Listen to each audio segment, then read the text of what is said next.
দর্শক ভাবুন তো, মাঝরাতে হঠাৎ যদি শোনেন পুরো মধ্যপ্রাচ্যের আকাশ যুদ্ধবিমানে ঢেকে গেছে, যদি শোনেন যে কোনো মুহূর্তে শুরু হতে যাচ্ছে তৃতীয় বিশ্বযুদ্ধের চেয়েও ভয়ঙ্কর কিছু।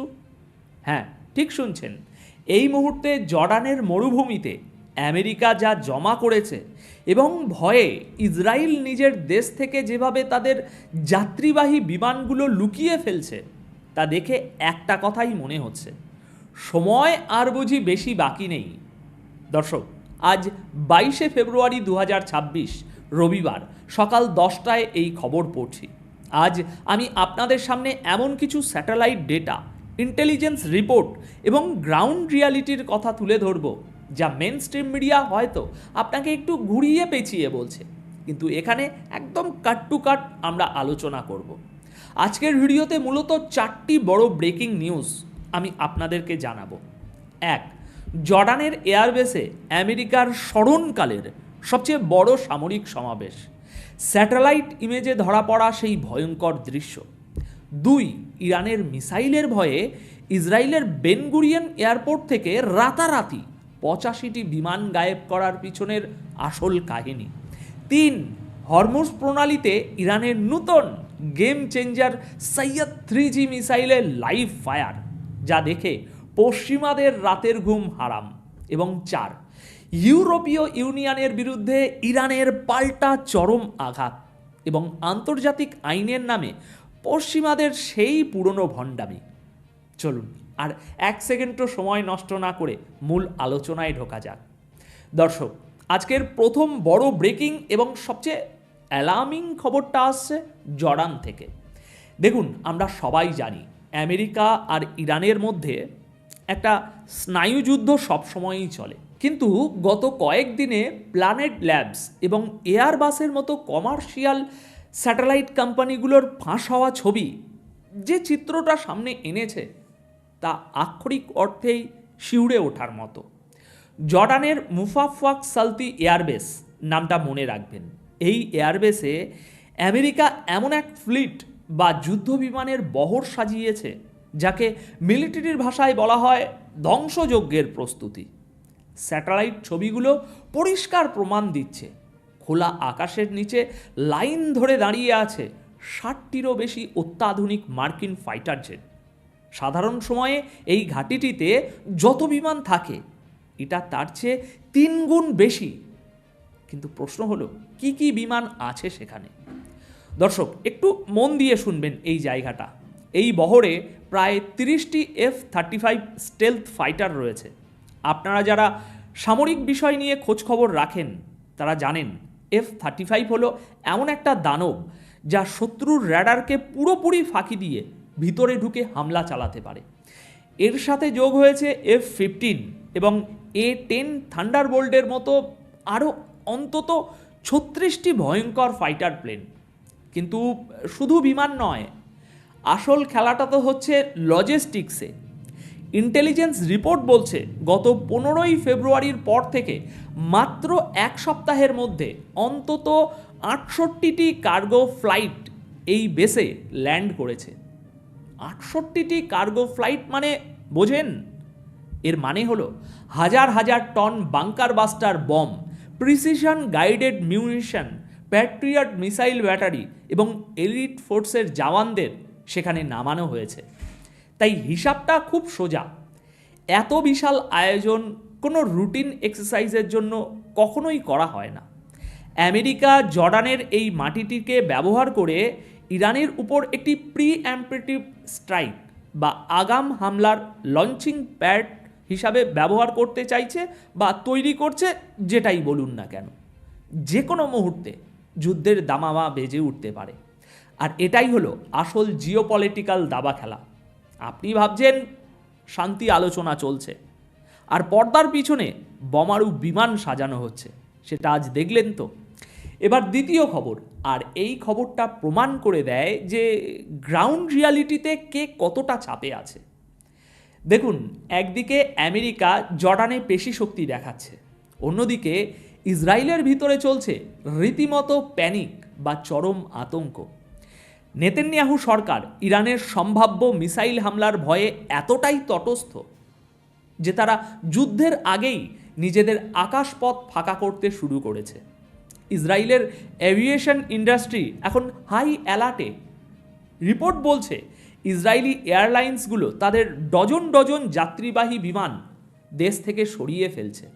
শুক্রবার সন্ধ্যা থেকে ফ্লাইট ট্র্যাকিং র্যাডারগুলোতে দেখা গেছে ইসরায়েলের বেন গুরিয়ন এয়ারপোর্ট থেকে একের পর এক বিমান কোনো যাত্রী ছাড়াই, যাকে বলা হয় ফ্রি ফ্লাইট, সাইপ্রাস, গ্রিসের দিকে চলে যাচ্ছে। স্বয়ং ইসরায়েলের পরিবহন মন্ত্রী মিরি রেগেভ একটি বিবৃতি দিয়েছেন। তিনি স্পষ্ট বলেছেন, দেশের 5টি বড় এয়ারলাইন্স তাদের পুরো ফ্লাইট সরাতে প্রস্তুত। প্রায় 85টি বিমানকে সাইপ্রাস, এথেন্স, থাইল্যান্ড, আমেরিকা এবং ইউরোপের বিভিন্ন সেফ জোনে পাঠিয়ে দেয়া হচ্ছে। এখন আপনারা আমাকে সিরিয়াসলি বলুন তো, যাদের কাছে আয়রন ডোম, ডেভিড সিলিং এবং অ্যারো 3-র মতো দুনিয়ার সেরা সেরা ডিফেন্স সিস্টেম আছে বলে তারা বড়াই করে, তাদের কেন যাত্রীবাহী বিমান লুকিয়ে ফেলতে হচ্ছে? কারণ তারা জানে ইরান যদি হাইপারসনিক মিসাইলের ঝাঁক ছোড়ে, তবে কোনো আয়রন ডোমই সেই রানওয়ে এবং পার্ক করে রাখা শত শত কোটি ডলারের বিমানগুলোকে বাঁচাতে পারবে না।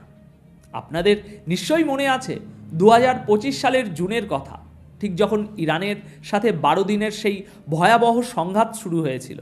তার ঠিক আগেও ইসরায়েল হুবহু এই একই কাজ করেছিল। তারা জানতো এয়ারপোর্টে মিসাইল পড়বে, তাই বিমানগুলো সরিয়ে ফেলেছিল। আজ আবার সেই একই প্যাটার্ন আমরা দেখতে পাচ্ছি। আকাশে উঠতে থাকা এই খালি বিমানগুলো আসলে ইসরায়েলের ভিতরে নীরব একটা আতঙ্কের গল্প বলছে। পরিস্থিতি যে কতটা বিস্ফোরক, এই একটা ঘটনা থেকেই তা জলের মতো পরিষ্কার। এবার তৃতীয় এবং অত্যন্ত গুরুত্বপূর্ণ বিষয় হলো, ইরান কি করছে? তারা কি হাত গুটিয়ে বসে আছে? একদমই না। দর্শক, আমেরিকা যখন জর্ডানে বিমান সাজাচ্ছে, ইরান তখন তাদের বাড়ির সামনের উঠোনে অর্থাৎ হরমুজ প্রণালীতে এমন একটা পাওয়ার শো দেখিয়েছে যা পশ্চিমা নৌবাহিনীর কপালে চিন্তার ভাঁজ ফেলে দিয়েছে। ইরানের রেভলিউশনারি গার্ডস বা আইআরজিসির নেভি এই প্রথমবার মাঝ সমুদ্রে তাদের সৈয়দ 3G এয়ার ডিফেন্স মিসাইলের সফল পরীক্ষা চালিয়েছে। গতকাল শনিবার রিলিজ হওয়া ফুটেজে দেখা যাচ্ছে শহীদ সৈয়দ সিরিজ নামের যুদ্ধজাহাজ থেকে ভার্টিক্যাল লঞ্চ সিস্টেম বা খাঁড়াভাবে এই মিসাইল ছোড়া হয়েছে। আপনারা হয়তো ভাবছেন এটা একটা মিসাইলের টেস্টই তো, এতে এত ভয় পাওয়ার কি আছে? দেখুন, এখানেই লুকিয়ে আছে ডিপ স্ট্র্যাটাজি। এই সৈয়দ 3G মিসাইলটি হলো তাদের বিখ্যাত সৈয়দ 3-র নেভাল ভার্সন বা নৌ সংস্করণ। এর রেঞ্জ হলো 150 কিলোমিটার। আর এটা ছোড়া হয়েছে কোথায়? স্ট্র্যাটাজিক্যালি দুনিয়ার সবচেয়ে গুরুত্বপূর্ণ জলপথ হরমুজ প্রণালীতে, যেখান দিয়ে সারা বিশ্বের প্রায় 20% তেল পারাপার হয়। ইরানি কমান্ডাররা খুব পরিষ্কার বলে দিয়েছেন, এই সিস্টেমটি আকাশে একটা সুরক্ষার ছাতা তৈরি করে। এটা এতটাই অ্যাডভান্স যে নিজে নিজেই শত্রুর টার্গেট লক করে ধ্বংস করতে পারে। এর মানে কি দাঁড়ালো?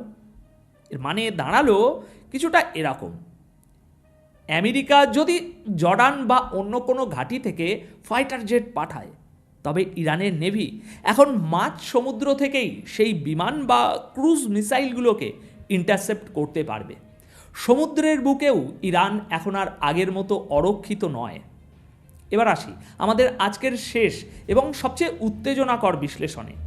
ইরানের আর্মি গ্রাউন্ড ফোর্সের ব্রিগেডিয়ার জেনারেল আলী জাহান শাহী পিরান শহরে একটি মোবাইল অ্যাসল্ট ব্রিগেড পরিদর্শন করেছেন। তিনি প্রকাশ্যে ঘোষণা দিয়েছেন, ইরানের বর্ডার সম্পূর্ণ সুরক্ষিত এবং যে কোনো ভুল পদক্ষেপের জবাব দেওয়ার জন্য আমাদের আঙুল ট্রিগারে রাখা আছে।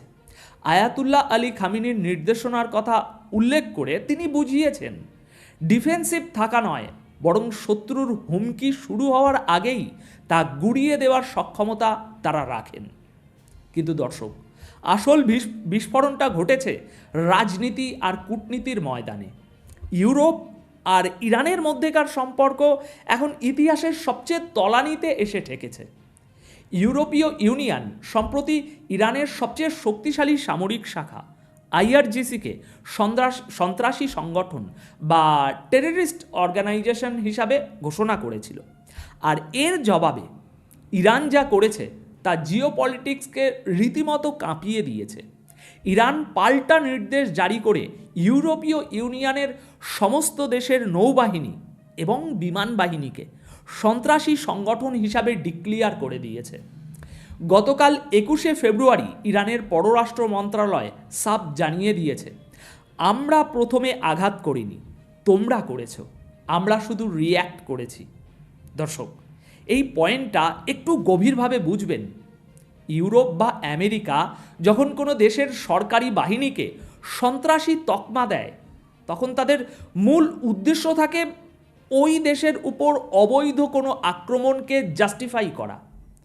ইরান বলছে জাতিসংঘের চার্টার অনুযায়ী কোনো সার্বভৌম দেশের সরকারি সামরিক বাহিনীকে সন্ত্রাসী বলাটা আন্তর্জাতিক আইনের সম্পূর্ণ লঙ্ঘন। কিন্তু সত্যি কথা বলতে কি, এই তথাকথিত আন্তর্জাতিক আইন কি শক্তিধর রাষ্ট্রগুলোর জন্য আদেও কোনো ম্যাটার করে? হিসাবটা খুব সোজা। এই আন্তর্জাতিক আইনের দোহাই দিয়েই তো একসময় ইরাকে সাদ্দাম হোসেনের পতন ঘটানো হয়েছিল।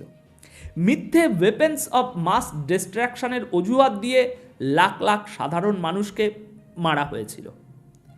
এই আন্তর্জাতিক আইনকে বুড়ো আঙুল দেখিয়েই তো লিবিয়ায় গাদ্দাফিকে সরিয়ে পুরো দেশটাকে একটা ধ্বংসস্তূপে পরিণত করা হয়েছিল। তখন কোথায় ছিল এই নীতিবোধ? আজ যখন ইরান সেই একই আইনের ফাঁদ বুঝতে পেরে ইউরোপের চোখে চোখ রেখে কথা বলছে, তখন পশ্চিমাদের গায়ে জ্বালানি ধরছে। ইরান বুঝিয়ে দিয়েছে তারা ইরাক বা লিবিয়া নয়, যে চাইলেই তাদের উপরে ছড়ি ঘোরানো যাবে। আর এটাই হলো আসল জিওপলিটিক্যাল দাবা খেলা। দর্শক, আমরা পুরো ঘটনাগুলোর দিকে যদি একসাথে তাকাই, জর্ডানে আমেরিকার এত বিশাল বোমারু বিমানের সমাবেশ, ইসরায়েলের নিজেদের দেশের যাত্রীবাহী বিমান লুকিয়ে ফেলা, সাগরে ওদিকে ইরানের মিসাইল টেস্ট, ইউরোপের সাথে ইরানের এই পাল্টাপাল্টি সন্ত্রাসী তকমা দেওয়া, এই সব কিছু একটা বিন্দুর দিকে ইশারা করছে।